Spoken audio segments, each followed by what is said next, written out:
הכל התחיל אחרי 1967, כאשר שוחררו יהודה ושומרון וחבל עזה. כאשר אלה שוחררו, אז קראו להם שטחים כבושים. כלומר, במילים אחרות, אתה שמטת את הבסיס החוקי לקיומך. מפני שאם אתה אומר, אלה הם שטחים כבושים מ-67, יכול מישהו לומר, יש גם שטחים כבושים מ-1948, מה ההבדל?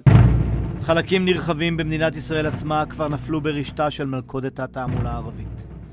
והם אלו אשר פותחים את הדלת לסוס הטרויאני שיחריב את זהותה של ארץ ישראל. זוהי מלחמה שלא מתנהלת באמצעות נשק וצבא או על טריטוריה פיזית. זוהי מלחמה הנערכת בשדה הקרב התודעתי של זהות הארץ. הקרב על הזכות הוא הקרב על הזהות. מסע תעמולה של תרמית הזהות המזויפת קנה אחיזה כה איתנה באמצעי התקשורת ובמעוזי הליברליזם והשמאל, שאף אחד כבר לא נתן את הדעת לאמת הפשוטה שנאמרה בגלוי על ידי זוהר מוחסן, אסד, חוסיין ואף ערפאת. התקשורת הישראלית משרתת את העניין הערבי אפילו מבלי שתשים לב לכך, כי היא בולעת את הבלוף הערבי והיא משדרת אותו כאילו היה אמת לאמיתה. ואפילו אם הוא לא אמת, זה מובע, זה שייך לעניין שנקרא הדעה שכנגד. עכשיו פה צריך לזכור דבר אחד, וזה מאוד חשוב. בעולם הערבי אין דעה שכנגד. כל האמת נמצאת קודם כל אצלך. ובכל המפגשים הללו, בכלי התקשורת הזרים, עומד הערבי ומשקר בפנים חתומות. שקרים, אחד אחרי השני. מה יאמר הישראלי? אתה משקר כל הזמן? זו מלחמה נערכת בשדה קרב תודעתי של זהות הארץ. תישא הארץ זהות ישראלית זו ארצו של עם ישראל, והערבים הם הכובש. תישא הארץ זהות ערבית פלסטינית, הרי זאת תהיה ארצם של הפלישתים פלסטין. ואם עם ישראל הוא הכובש, הרי שכובש צריך להיות מסולק. אין ספק שוויתור מרצון על הזהות או סירוס עצמי הוא הרבה יותר מסוכן לקיום מאשר מפלה צבאית. מפלה צבאית היו לנו אחרי בית ראשון וחזרנו, ואחרי בית שני, והיה לנו את מצדה, והיו לנו מפלות צבאיות בלי סוף. אבל כאשר אתה נלחם ונאחז בארץ שלך, התודעה שלך והזהות שלך הם כאלה, שזה חלק בלתי נפרד ממך, ובשלב כזה או אחר תחזור להיות עצמך, תחזור לכוח שלך, ותחזור לקחת בחזרה את הבית שלך, את שמגיע לך. זוהי שורשה של תרבות השקר שנועדה למטרה אחת. לחסל את מעוזה של התרבות המערבית המקראית, שהיא המדינה התנ"כית המחודשת, ישראל. אם הם יצליחו, ארץ התנ"ך תפסיק להיות ארץ התנ"ך, כולה תהיה פלסטין. אבל בעצם היכן באה אותה זהות מזויפת? פלסטין. מי המציא אותה? מתי ולשם מה? אדריאנוס קיסר רומא הכניע את מרד בר כוכבא בשנת 132 לספירה. 500,000 הרוגים, 980 כפרים הרוסים, אך כל זה לא די. הוא יודע בעמקי ליבו שהיהודים שואפי עצמאות לעולם לא ייכנעו לתרבות רומי אלילית. וימרדו שוב. הוא מחליט לעשות משהו דרסטי וסופני. לא רק להגלות את היהודים מיהודה, אלא להגלות את יהודה מהיהודים. אדריאנוס מבין כי זהות הארץ קובעת את זהות העם היושב עליה, ואת זכותו עליה. כי בעין ארץ יהודה לא יהיו גם יהודים. ישונה שם וזהות הארץ, היא תיקרא בשם אחר, וליהודים יותר לא תהיה זכות עליה. והקיץ הקץ על תביעתם לארצם. את מה שהבין אדריאנוס מבינים גם הערבים. בזייפם את זהות הארץ מארץ של ישראל לארץ של הפלישתים, פלסטין, הם מזייפים את תביעת הבעלות על הארץ. כי זהות הארץ קובעת את הזכות עליה. אי אז תאבד זכותו של עם ישראל על ארץ ישראל, כי היא לא תזוהה במפת העולם עוד כארץ ישראל. אך הפעם, שלא כמו בתקופת אדריאנוס, חלק מן היהודים משתפים פעולה בשמחה עם זיוף הזהות. אדריאנוס הבין משהו שאנחנו לא מבינים אותו. את הקשר בין שם לזהות ולזכות. הוא הבין משהו שאנחנו משתמשים בכללה, יימח שמו וזכרו. כשאנחנו אומרים את זה, זאת כללה איומה. נמחה את שמו של אדם, נמחה את זכרו. נמחה שמה של ארץ, נמחה את זכר העם. זאת הייתה כל המטרה שלו. ובאופן פרדוקסלי אפשר לומר שהוא הצליח. אמנם לא בשעתו, כי הארץ בשעתו המשיכה להיות ארץ ישראל, לפחות בליבותיהם של עמי התנ"ך, אבל הנה אנחנו רואים, השם הזה, השם שהוא הדביק, פלסטין, על שם הפלישתים הקדומים, הולך, קורם עור וגידים, הופך לישות, עוד מעט הוא עם, עוד מעט הוא מדינה, יש מאין. רק בגלל איזושהי מין כללה שהטיל עליה אותו קיסר רומאי. יועצי אדריאנוס שהכירו את התנ"ך מצאו בין סיפוריו את האויב המיתולוגי של תקופת ההתנחלות, את הפלישתים. אולם בשנת 132 לספירה לא היו כבר הפלישתים קיימים. הם הוגלו על ידי נבוכדנצר, מלך בבל מסופוטמיה, 700 שנה לפני תקופת אדריאנוס, ועקבותיהם עבדו לעולמים.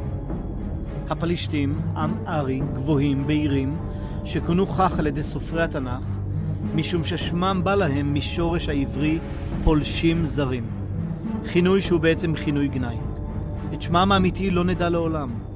הם היו חסרי כתב ולא השאירו שום מורשת רוחנית ושום מסמך כתוב. כי הרי איזה עם יקרא לעצמו בשם שמשמעותו הוא שלילה מוחלטת? הפולשים הזרים? באופן אירוני הערבים המחופשים לפלישתים בסבך תעמולתם ובדיותיהם לא שמו לב שהם עטו עליהם מסכה המסגירה באופן ברור את מהותם העמוקה ביותר, הפולשים הזרים, אלו שלא שייכים לארץ. כל הספינולוגים לדורותיהם שיצרו את הספין של פלסטין, פלסטין במרכאות, לא חקרו מאיפה בא השם הזה בתנ"ך. השם הזה הגיע לגויי הים שפלשו לארץ ישראל ולא ידעו אפילו מאיפה הם באו. הם עטו מסכה שכאילו הם פלישתים, בעלי הארץ, כאשר השם שלהם הם פולשים. זה כמו שבא גנב ואומר, אני גנב ולכן אני בעל הבית שלך. לאורך כל גלות ישראל שנמשכה 2000 שנה, לא רכשה הארץ שום זהות לאומית חליפית. תושבי הארץ הלא יהודים פסקו מלהיות עם בעל זהות לאומית, והפכו לבליל של עדות דתיות הנשלטות תחת אימפריות כובשות. לשם המזויף של ארץ ישראל פלסטינה לא היה עם חי שיישא אותו והזדהה איתו. וכשנעלמה האימפריה הרומאית, נעלם יחד איתה השם המזויף. דווקא הכיבוש האימפריאלי הערבי לא מכיר את שם הארץ כלל. הארץ מאבדת את זהותה ונהפכת לפינה חשוכה באימפריה מוסלמית אדירה. אולם בשנת 1099 כובשים הצלבנים האירופים את ירושלים. הצלבנים שכיבושיהם ומלחמתם הם דתיים אידיאולוגיים, רואים עצמם עם ישראל החדש, וקוראים לארצם ממלכת ירושלים, או ממלכת ישראל, או אף ציון. שמות ששיקפו זהות תנכית דתית לארץ. הצלבנים יודעים מהו זיוף ומהי אמת, והם מחזירים לארץ את שמה המקראי דתי של הארץ שממנו יונקת דתם ותרבותם.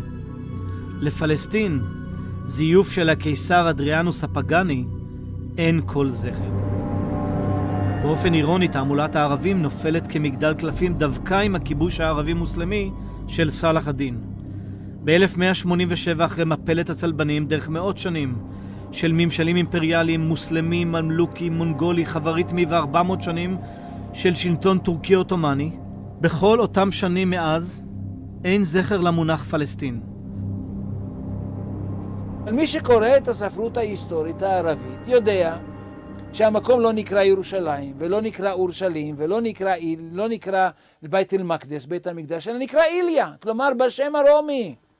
בדיוק כשם שארץ ישראל נכתבה בשמה הרומי. פלסטין לא אומרת שום דבר למוסלמים, אין להם מושג מה זה. זיופו של הקיסר אדריאנוס נותר רק בין דפיהן המציבים של אנציקלופדיות אירופאיות שירשו את השם הזה מהשפה הלטינית.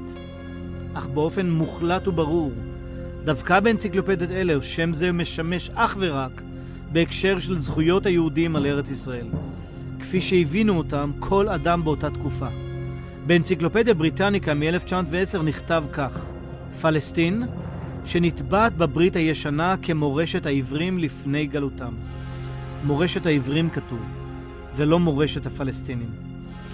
פלסטין המוסלמית, המצאת התעמולה הערבית, אין לה זכר. מי שלא מאמין, שיקח כל אנציקלופדיה בעולם, יחפש מה כתוב תחת פלסטין. הכי פשוט. מה הוא ימצא?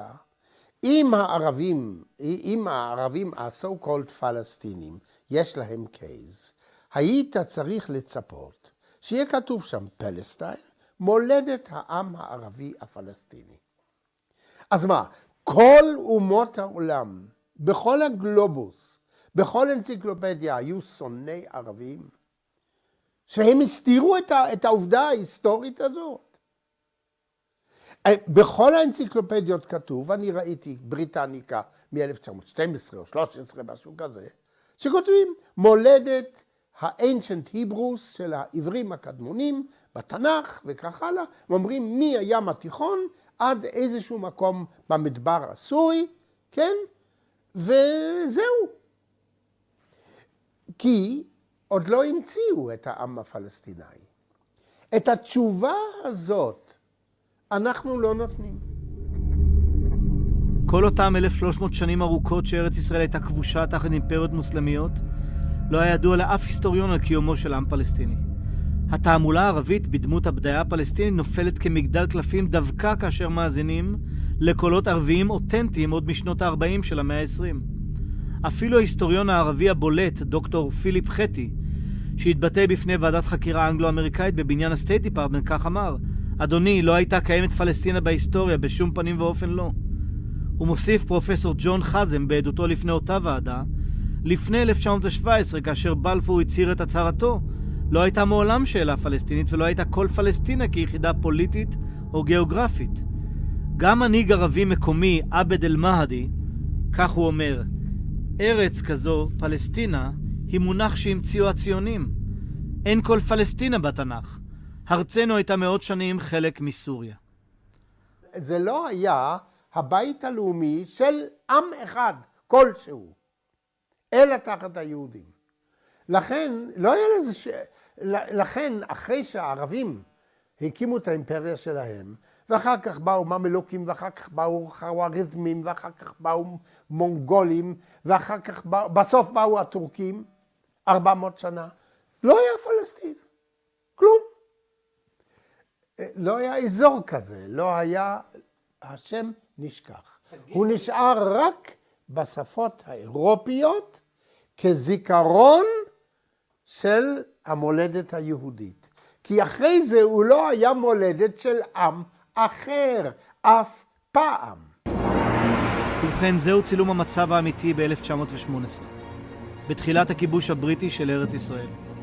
לא היה שמץ של אמת בטענה בדבר היסטוריותו של הבדיה המכונה העם הפלסטיני, הרי היה צריך למצוא לכך זכר בספרי ההיסטוריה ובאנציקלופדיות, בארכיאולוגיה או אולי בספרות ההיסטורית. ככל שישמע דבר מוזר, לידתה של הזהות המזויפת הפלסטינית היא לא באיזה מסמך ערבי או מוסלמי, אלא דווקא במסמכים בריטים. לראשונה הוצא המונח הזה מן המוזיאון מתהום הנשייה, והוכנס לתוך ההוויה הפוליטית העדכנית ב-1917 בהצהרת בלפור, בו נאמר: בריטניה תחתור להקים בפלסטין בית לאומי לעם היהודי. כתב המנדט אימת את הצהרת בלפור כלשונה לשם מתן הכרה לקשר ההיסטורי של העם היהודי עם פלסטין. כאן היה טמון זרע הפורענות לעתיד לבוא. אוצר בלום אותו מוצאים התועמלנים הערבים, מהדורה מודרנית של כללת אדריאנוס. מרגע זה ואילך הוכשרה הדרך להולדתה של הפיקציה הפלסטינית. וכך, הדרך לגיהנום הפלסטיני הייתה רצופה כוונות טובות של נוצרים ציוניים, אשר בהחליטם על סמך זכויות היסטוריות להעניק את הארץ לעם ישראל, הם מכנים אותה בשם שדווקא נועד למחוק את ארץ ישראל מהמפה.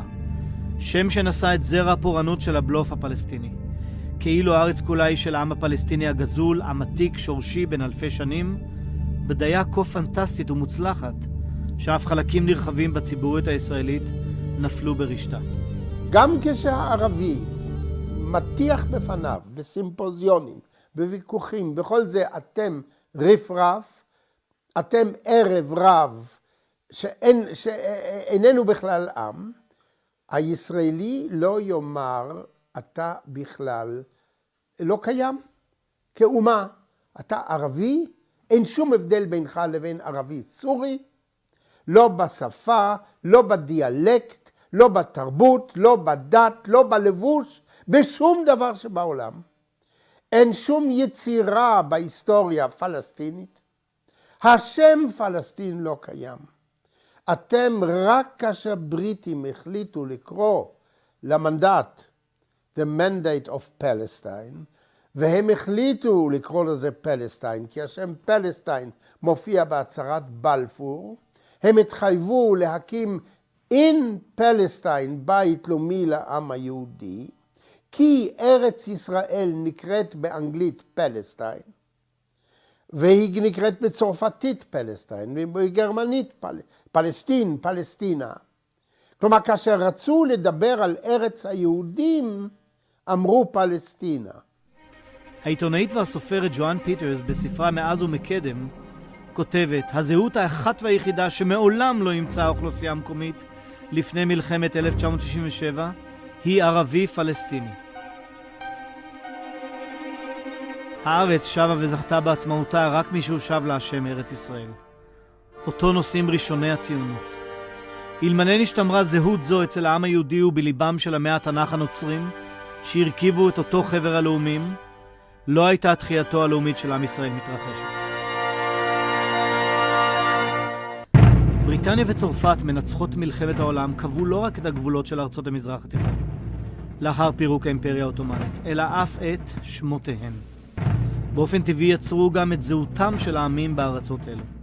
מעולם בהיסטוריה לא היה קיימים העמים העיראקי, הכוויתי, הסורי, הלבנוני, הסעודי, הבחריאני, הקטרי, העדני, בעצם את כל כולם של מדינות ערב המלאכותיות שלא היו קיימות מעולם באופן עצמאי, הקימו פקידים בריטים וצרפתים. ההיסטוריה המוסלמית היחידה היא ההיסטוריה של אימפריות מוסלמיות, לא היסטוריה לאומית. קמו בעצם מדינות מלאכותיות, יצירות פוליטיות, מדיניות מלאכותיות. סוריה היא מדינה מלאכותית, היא לא הייתה קיימת ככזאת. אחר כך קמו בחצי האי ערב כל מיני מדינות שהן תוצאה של התערבות של הבריטים. המקרה היחיד בכל ההיסטוריה של המזרח התיכון של היהודים הם לאום המבוסס על היסטוריה עתיקה אמיתית, לא מומצאת. המקום היחיד שבו אזור טריטוריאלי מסוים נקבע כמדינה ליהודים או כבית לאומי ליהודים היה בדיוק אותו אזור טריטוריאלי שהיה מדינתם על פי כל ההיסטוריה שהייתה קיימת מלפני אלפי שנים. כלומר, לא היה שום עם אחר או לא הייתה שום קבוצה אתנית אחרת שדבר כזה קרה בה. את הבדיה הפלסטינית לא ילדה הארץ או איזה עם, אלא מפה. מפה שסרטטו שני קולוניאליסטים אירופאים, הרמן סייקס והבריטי וג'ורג' פיקו הצרפתי. מפה שעליה נכתב פלסטיין. היה ברור לבריטים שפלסטיין כיחידה ריבונית מדינית לא הייתה קיימת מעולם. אף עם לא נשא את שמה, אף עם לא התפלל לשלומה, זה שם שלא היה קיים כלל 1300 שנה. היה זה זיוף פוליטי רומאי ששקע ונעלם יחד עם שקיעתה והיעלמותה של האימפריה שיצרה אותו. בדין וחשבון של הממלכה המאוחדת שהוגש בשנת 38 למועצת חבר הלאומיים הבהירו הבריטים היטב, השם פלסטיין אינו מדינה, כי אם שם של אזור גיאוגרפי.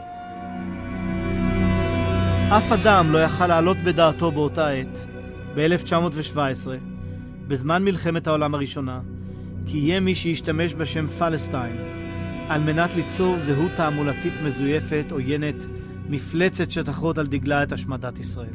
כשבאו הבריטים הנה, קרה דבר מוזר, גם הם רצו להקים פה מדינת ישראל. גם הם רצו להקים פה מדינה לעם היהודי. אבל הם הסתכלו בספרות ההיסטורית שהייתה אז מקובלת בעולם, וראו את השם פלסטינה והשתמשו במילה פלסטיין. לא אמרו, אנחנו רוצים להקים בארץ הזאת את ישראל, מפני שאם היו אומרים ישראל מלכתחילה, יכול להיות שכל הערבים היו אומרים היום שהם ישראלים. אבל הם קראו לזה פלסטינה, ומאז הדבר הזה נדבק. ומשעה שהוא נדבק, אזי כמובן באו הערבים ונפלו על זה כעל מוצא שלל רע, ואמרו, יש פלסטינה, אין ישראל. ומאותה שעה ואילך, אם יש פלסטין, אז כמובן זה מוחק את הבסיס הזהותי של מדינת ישראל. זוהי מהות שדה הקרב המתנהל על מיליארדים של מסכי טלוויזיה ברחבי העולם. זוהי מלחמה המתנהלת על זהותה של ארץ ישראל. מלחמה באמצעותם של כל אמצעי התקשורת. מלחמה בכלים של שטיפת מוח. מלחמה שנראה שידם של הערבים בעל העליונה. ואילו ישראל מצטיירת חסרת אונים, כאשר עדיין לא זיהתה את שדה הקרב שבו יחרץ גורלה.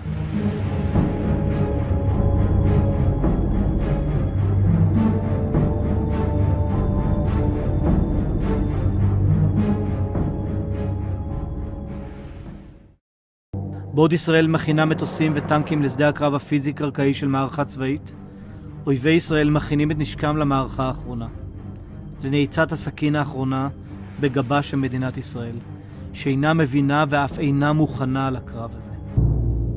אם לא תתכונן ישראל לקרב הזה, לא תבין את מורכבותו ולא תשתחרר מהטרמינולוגיות השקריות, משטיפת המוח המתמדת, יהיה זה קרב בו תוכרע ישראל והארצה תילקח ממנה ללא שוב. האם ישראל שעמדה מול כל צבאות ערב בהתקפות הצבאיות שלהם עליה, תשכיל גם לעמוד במתקפת התעמולה הזאת המאיימת לחסלה? מה מסתבר זה לא שישנה מלחמה פסיכולוגית של הערבים נגדנו, זה הם עושים מצוין, אבל יש יותר גרוע מזה. יש שיתוף שלנו במלחמת המלחמה הפסיכולוגית שלהם נגדנו, זה היותר גרוע.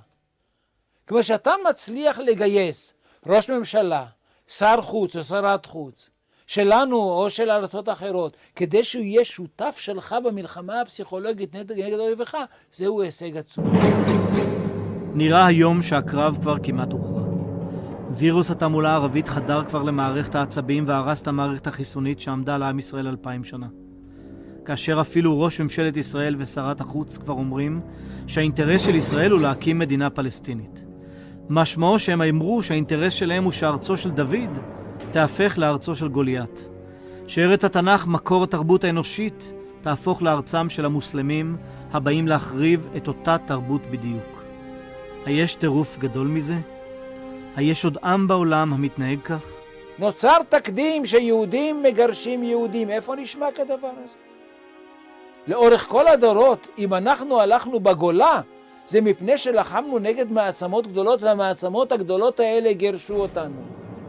ואנו עכשיו נותנים לחבורה של חסרי קול, כבר יכול, שאין להם שום זהות, לגרש אותנו מאדמתנו, נותנים להם במתנה את האפשרות הזאת, בעזרתה הנדיבה של ממשלת ישראל.